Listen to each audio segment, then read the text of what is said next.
এই যে এই হচ্ছে ঝলক, মানে মুখগুলো সব এদিকে করা, ঠিক আছে যখন দেখাবো। তো এই নমস্কার বন্ধুরা, আমি দেবলীনা চলে এসেছি দ্য ফেয়ারি টেল অফ দেবরূপের আরও একটা নতুন ব্লগ নিয়ে। একটা নতুন অধ্যায় শুরু করতে চলেছি আপনাদের সকলের হাত ধরে, আপনাদের সকলকে সাথে করে। তো চলুন দিনটা আজকে শুরু করা যাক। সকালবেলা ঘুম থেকে উঠে আমার যেটা হ্যাবিট, ফার্স্ট তো আমি মাছদেরকে ফিড করাই, দেন পাখিদেরকে। আর আজকে আবার একটা কাপলের সাথে প্রচণ্ড মারপিট করছে। I don't know what will be the solution. মনে হয় যে কিছু বাচ্চা রয়েছে দুটো খাঁচাতে, তাদেরকে মার্চ করে দিয়ে সেই দুটো খাঁচাতে এক একটা করে কাপলকে ভরতে হবে। It will be a tough job. মানে ওরা এত কামড়ায়, দেখবেন কতটা বুঝতে পারবেন জানি না, এই যে হয়তো বোঝা যাবে না, এই যে এই জায়গাটাতে দেখলে বুঝতে পারবেন, ওরা ভীষণ বাইট করছে আজকাল। আগে কিন্তু এত বাইট করতো না, বিশেষ করে যারা ছোট থেকে আমার হাতে বড় হয়েছে, মানে ডিম ফুটে বেরিয়েছে, এভরিডে আমি হাতে করে খাইয়েছি, তারা কিন্তু এত বাইট করতো না। কিন্তু হঠাৎ করে দেখছি ওদের মধ্যে একটা খুব অ্যাগ্রেসিভনেস।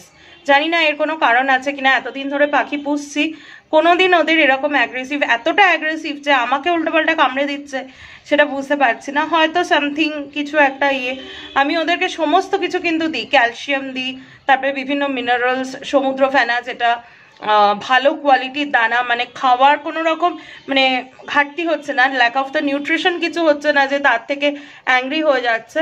হয়তো সিজনাল চেঞ্জ বা কোনো কিছু, বা ফার্টাইল টাইম চলছে সেই জন্য। বিশেষ করে ছেলেরাই দেখছি একটু বেশি অ্যাগ্রেসিভ হচ্ছে। তো যাই হোক, এই তো আমার সংসার, জানিনি। দিনটাকে শুরু করি। ওদের কথা বলতে বসলে আমার আর দিন শেষ হবে না। চলুন দিনটা শুরু করা যাক। তো দিনের শুরুতেই আমি কিন্তু বসে গেছি আমার খুব ফেভারিট ব্রেকফাস্ট, আর যেটা শীতের একদম আইডিয়াল, আলু ফুলকপি মটরশুঁটির তরকারি, রুটি আর ডিম সেদ্ধ। আমার তো ব্রেকফাস্ট চলছে, আর তোমার কি চলছে এখানে? তুমি কটায় ব্রেকফাস্ট করেছো? আমি 9টায়। এত পাংচুয়াল। পেঁপে খাচ্ছ? পাকা পেঁপে, মিষ্টি? ঠিক আছে। আর আমি এরপরে কি খাবো? তুমি কফিটা অর্ডার করেছিলে, একটু কফিটার একটু নাম বলে দাও না। Continental extra. কন্টিনেন্টাল এক্সট্রা, ঠিক আছে। তো আজকে ব্যালকনিতে ফুটেছে আবারও এই ফায়ার বলটা। আর এখানে দেখতে পাচ্ছেন কিনা জানি না, কি পরিমাণ পিঁপড়ে মধু খাচ্ছে। এই ফুলটাতে সব থেকে বেশি হয়। আরও কি কি ফুল ফুটেছে দেখাচ্ছি আপনাদের এক ঝলক। এই মিনি জবা দুটো বেশ অনেক দিন পরেই ফুটলো, অরেঞ্জ কালারের, খুব সুন্দর কালারটা দেখুন। বেশ অনেক দিন পরে এই গাছটা ফুল দিল। আর এই একটা ফুল তো মোটামুটি ফোটেই সব সময়তে।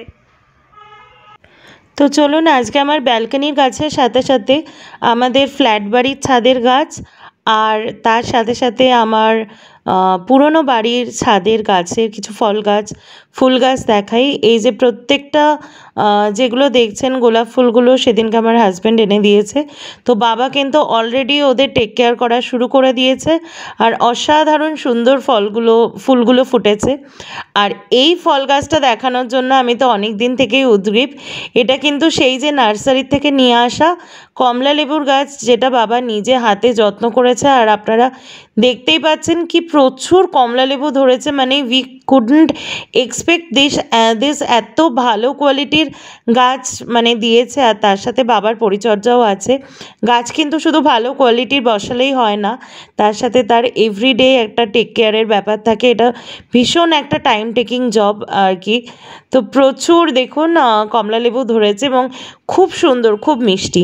আর একটা জিনিস দেখাই, এই গাছটা আমার খুব ফেভারিট একটা গাছ, আর পাশে হচ্ছে আমার হাজব্যান্ডের ফেভারিট।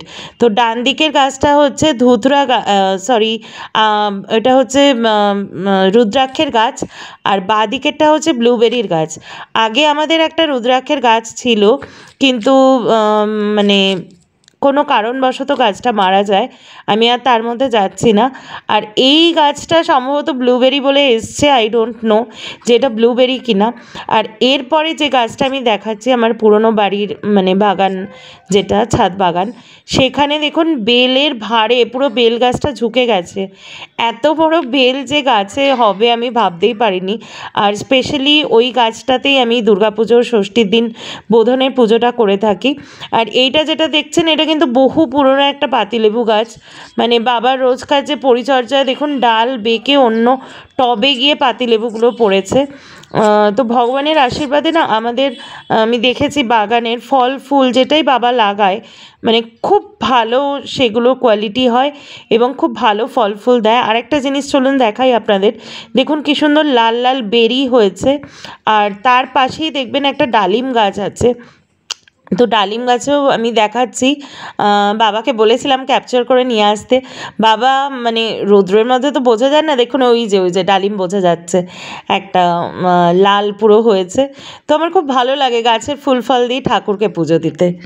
আজকে আমাদের লাঞ্চে হচ্ছে একটা দারুণ জিনিস, এখান থেকে অলরেডি বাবা মা আর আমারও এই যে খাবারটা বেড়ে রাখা রয়েছে, তোলা হয়ে গেছে, লেফট ওভারটা রয়েছে। আমি তো একটু দেরিতে লাঞ্চ করি, ফলে আমি দেরিতে এসেছি ক্যাপচার করতে। আজকে হচ্ছে মাটন আর ফুলকো লুচি, আর আরেকজন হচ্ছে আমাদের বাড়ির বাচ্চা, তার হচ্ছে চিকেন আর লুচি। মানে আজকের লাঞ্চটা পুরো একদম জমে যাওয়ার মতো লাঞ্চ। তো টেস্ট করি তারপরে বলছি। অবভিয়াসলি মার রান্না, নতুন করে বলার কিছু নেই। মা তুলছে, অসম হয়েছে মাটন রান্না। মার রান্না নিয়ে তো বলার কিছু থাকে না, আর তার সাথে লুচিগুলো দারুণ খাস্তা হয়েছে, দারুণ হয়েছে।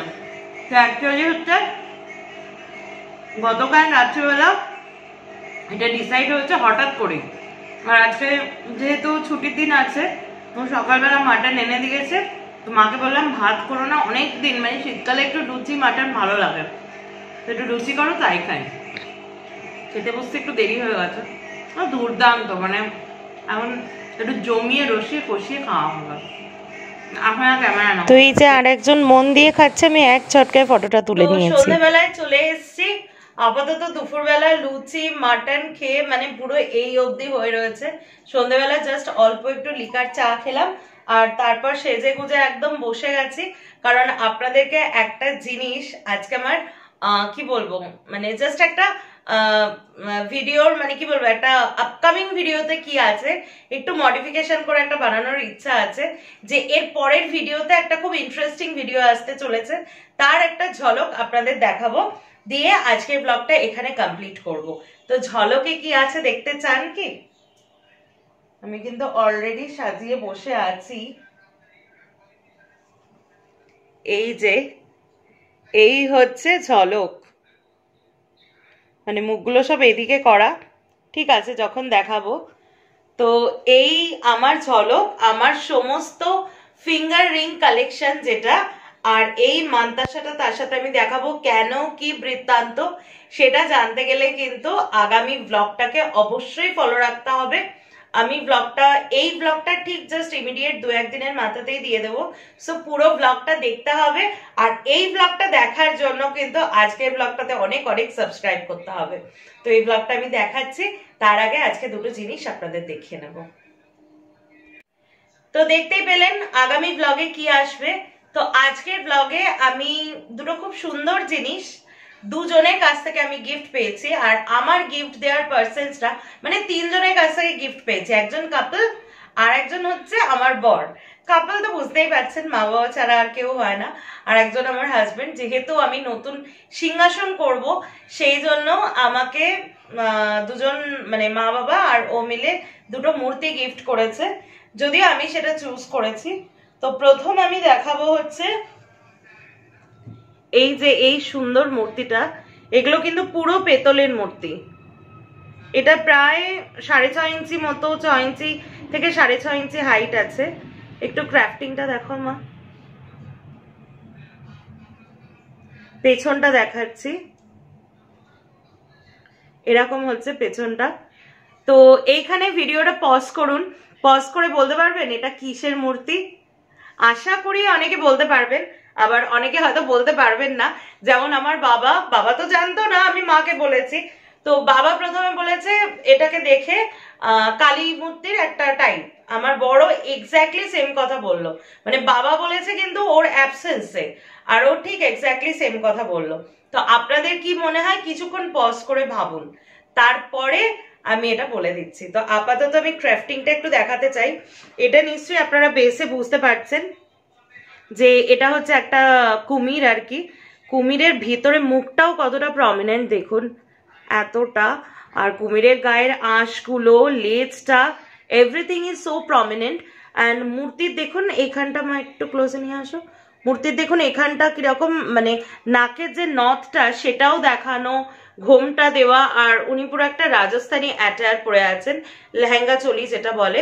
আর গলায় একটা খুব সুন্দর পুষ্পমালা, আর তার লকেটটাও আবার বেল পাতার। মানে কতটা নিখুঁত ক্রাফটম্যানশিপ, যেটা আমি বলি যে রাজস্থানী ক্রাফটম্যানশিপ। I like this. এবার মূর্তিটা আমি বলে দিচ্ছি। যেহেতু এবছর এই মহাকুম্ভ মেলায় আমি যেতে পারলাম না, সো আমার খুব দুঃখ হয়েছিল। তো আমি তখন ভেবেছিলাম যে গঙ্গা দেবীকেই বাড়িতে নিয়ে আসি, প্রতিষ্ঠা করব ওনাকে। ইনি হচ্ছেন গঙ্গা মূর্তি। আপনারা যারা মহাকুম্ভের বিভিন্ন ভিডিও ইউটিউবে দেখে থাকবেন তারা এই স্ট্যাচুটা দেখতে পাবেন এলাহাবাদে, ঠিক প্রয়াগে যাওয়ার যে মেন যে রোডটা, যেখান থেকে ডিফারেন্ট ওয়েগুলো করা হয়েছে, মানে যে অস্থায়ী ব্রিজ গুলো করা হয়েছে, সেইখানে এরকম একটা মূর্তি আছে। তবে সেই মূর্তিতে 4টে হাত আছে। আমি খোঁজ করেছিলাম 4টে হাতের, but better to say that is by out of range, মানে 4,500-5,000 টাকা এরকম দাম বলছে। তো আমি তার জন্য ঠিক করলাম যে উনি তো আসছেন, 2টো হাত থাকুক, 4টে হাত থাকুক। তো এই হচ্ছে মূর্তিটা, খুব সুন্দর। আমি মূর্তির দাম বলছি না, সবসময় দাম বলতে ভালো লাগে না। হাতে কিন্তু দেখুন মহেশ্বরের ত্রিশূলও রয়েছে। আপনারা এই মূর্তিটা অ্যামাজনে খুব অ্যাভেলেবল, কিন্তু অ্যামাজনে এই মূর্তির সেম মূর্তি দেখাবে, সাইজটা ছোট হবে। তো আমি যেখান থেকে আনিয়েছি সেখান থেকে কিন্তু অ্যামাজনের দামের থেকে একটু বেশি নিয়েছে, কারণ ক্রাফটম্যানশিপ আর সাইজটা বড়, আর পিওর ব্রাশ একদম।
তো নেক্সট হচ্ছে এই মূর্তিটা, আমাকে ফোকাস করে তবে মূর্তিটা।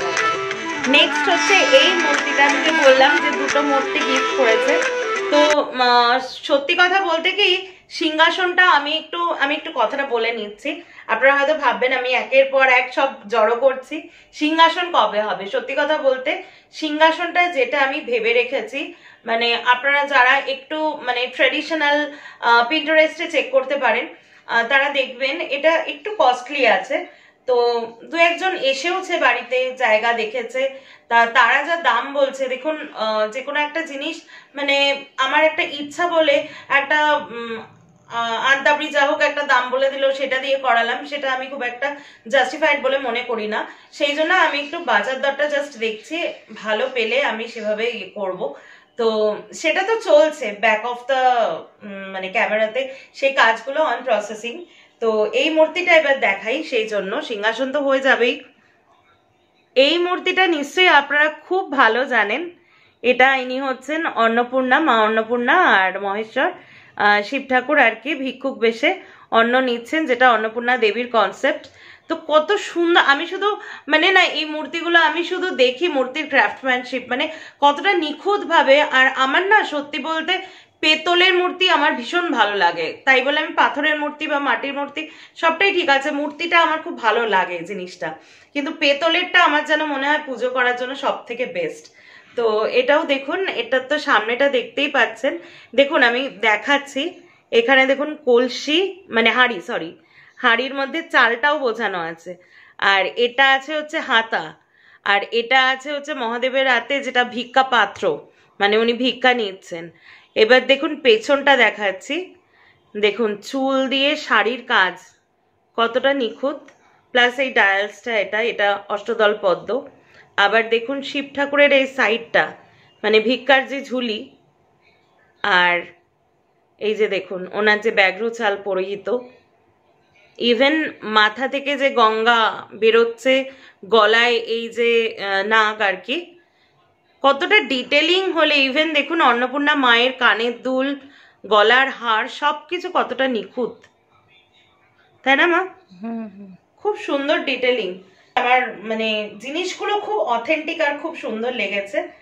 তো আমি আজকে দাম টামগুলো এগুলো বলছি না, তো এত পছন্দ হয়েছে আমি ওয়েট করে আছি কবে সিংহাসন আসবে, কবে এগুলো প্রতিষ্ঠা হবে। তো আশা করি এই দুটো মূর্তি আপনাদের ভালো লেগেছে, স্ক্রিনশটও নিতে পারেন, আমি সেইভাবেই দেখিয়েছি। তো আজকের ব্লগটা তাহলে এখানে এই অবধি বলেই শেষ করছি, একটু বসিয়ে রাখি ব্লগটা এখানে, এটা বলেই কমপ্লিট করছি। আগামী দিনে আরো সুন্দর সুন্দর ব্লগ আসছে। যদি এই অবধি ব্লগটা দেখছেন তাহলে ব্লগটা নিশ্চয়ই আপনাদের ভালো লেগেছে। আমার গাছের ফুল ফল এগুলো তো আপনারা দেখেছেন, মানে সবকিছু একদম মানে কি বলবো, অত সুন্দর যে কমলালেবু গাছে হবে আমি নিজেও ভাবতে পারিনি, বাবাও খুব খুশি। মানে কোনো একটা জিনিসের পেছনে লেবার দেওয়ার পরে তারপরে যেটা সাকসেসফুলি যদি রিটার্ন দেয়, বিশেষ করে শখের জিনিস, তাহলে সেটা আরো বেশি ভালো লাগে। আর মানে কয়েকদিন আগে বাবা মালবেরিও নিয়ে এসেছিল, খুব সুন্দর, যেটা হবে আমি দেখাবো, আরো মালটা বেল এগুলো আছে। তো আশা করি আপনাদের এই অবধি যখন দেখছেন ব্লগটা ভালো লেগেছে, আর ভালো লেগে থাকলে please to like share and subscribe to the fairy tale of Debrup, যাতে আমি দেবলীনা আরো নতুন নতুন ব্লগ নিয়ে আপনাদের কাছে উপস্থিত হতে পারি। ততক্ষণের জন্য আপনারা সকলে ভালো থাকবেন, সুস্থ থাকবেন, শান্তিতে থাকবেন, আর অবশ্যই নিরাপদে থাকবেন। দেখা হচ্ছে খুব শীঘ্রই। টাটা।